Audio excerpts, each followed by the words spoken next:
재선에 도전하는 도널드 트럼프 전 미국 대통령이 방위비 문제로 북대서양 조약기구 나토를 연일 압박하고 있습니다. 지난 10일 사우스캐롤라이나에서 열린 유세 집회에서 대통령 재임 시절 한 나토 회원국 정상에게 이런 발언을 한 적이 있다고 언급했습니다. No, I would not protect you. In fact, I would encourage them to do whatever the hell they want. You got to pay. 동맹국들의 국방비 지출을 독려하려고 오히려 러시아의 무력 사용을 부추기겠다는 선 넘는 말에 독일과 프랑스, 폴란드 정상들은 즉각 반발하며 이른바 바이마르 삼각동맹이라는 삼국 협력체의 재가동을 논의했습니다. Niemand darf mit Europas Sicherheit spielen oder dealen. 대체 트럼프 전 대통령은 나토를 왜 이렇게 압박하는 것이고 또 이 압박을 통해서 궁극적으로 얻으려는 건 무엇일까요? 우선 트럼프 전 대통령이 나토를 압박하는 이유는 나토 회원국들이 실제로 방위비의 기준치를 충족시키지 못하고 있기 때문에 그들에게 돈을 더 쓰게 하려는 목적이 큽니다. 나토는 제2차 세계대전 이후 구소련 등의 군사적 위협에 함께 대응하려고 만든 기구인데 현재 회원국은 31곳입니다. 자체 군대를 보유하지 않지만 회원국들끼리 군사협력을 하고 있는데 지난 2006년에 이런 약속을 했습니다. 각국이 자국의 국내 총생산 GDP의 약 2%를 국방비로 지출하자 이렇게 합의했습니다. 즉 트럼프 전 대통령이 주장하는 것처럼 나토 회원국들이 미국한테 돈을 내는 의무가 있는 건 아니지만 각국이 자체적으로 2%라는 비율만큼 국방비로 쓰자고 한 겁니다. 그런데 서로 약속한 이 기준치를 충족한 국가는 미국을 포함해서 폴란드, 그리스, 에스토니아, 리투아니아, 핀란드, 루마니아, 헝가리, 라트비아, 영국, 슬로바키아 등 11개 나라가 전부입니다.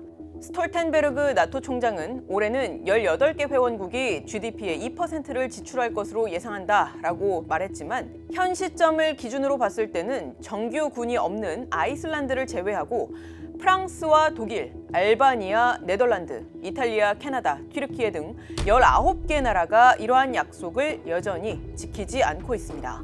그래서 트럼프 전 대통령은 바로 이들 국가의 약속을 지키라고, 즉 각국의 국내 총생산의 2%씩을 국방비로 쓰라고 압박하고 있습니다. 미국은 지난해 국방비로 GDP의 3.49%인 8,600억 달러, 우리 돈으로 약 1,147조 원을 쓴 걸로 추산되는데 이는 다른 나토 회원국들의 국방비 지출액을 모두 합친 규모의 2배를 뛰어넘습니다. 그렇다 보니 미국 내에서는 나토에 주는 것보다 받는 것이 없다는 인식이 있어 온 게 사실입니다.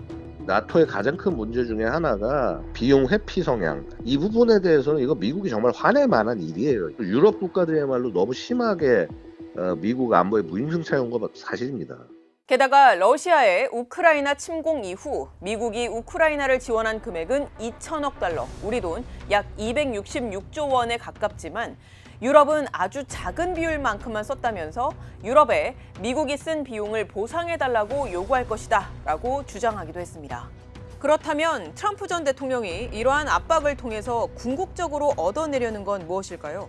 큰 틀에서 보자면 미국 우선주의를 바탕으로 동맹국들에게 비용을 분담시켜서 세계의 경찰 비용을 홀로 다 부담하지 않아도 되는 상황, 그 자체입니다. 사실 미국의 세계의 경찰 역할이 시작된 건 제1차 세계대전 참전 시점으로 볼 수 있는데 지난 2000년대 초 아프가니스탄 전쟁과 이라크 전쟁 당시에도 미국은 세계의 경찰 역할을 적극 자진해서 맡아왔습니다. 그러다 결정적으로 2008년 금융위기를 맞닥뜨리게 되는데 이 사태가 다른 국가들에 영향을 미친 건 물론이고 미국의 중산층 국민들의 삶을 무너뜨리게 되면서 점차 고립주의의 길로 접어들게 됩니다.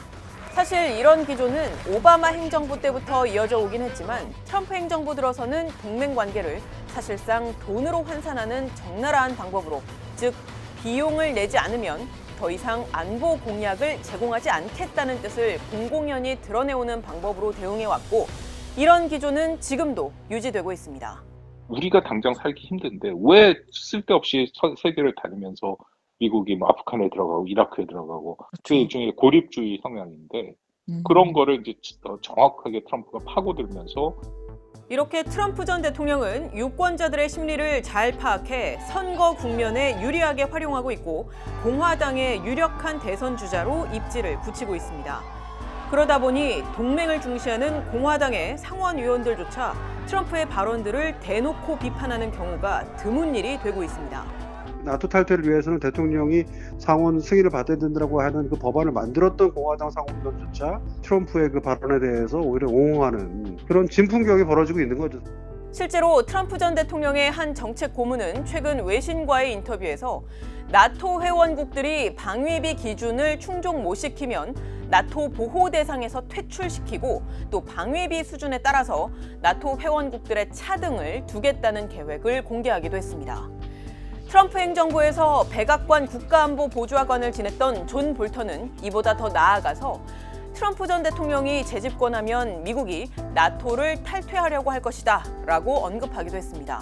물론 나토에서 탈퇴하려면 3분의 2 이상의 미 상원의 동의를 받아야 한다는 최소한의 보호벽과 같은 법안이 지난해 12월에 통과된 걸 감안하면 현실적으로 쉽지는 않지만 그럼에도 트럼프 전 대통령이 어떤 형식으로든 나토를 손을 보려 할 것이라는 게 저희에게 자문해준 전문가들의 관측입니다.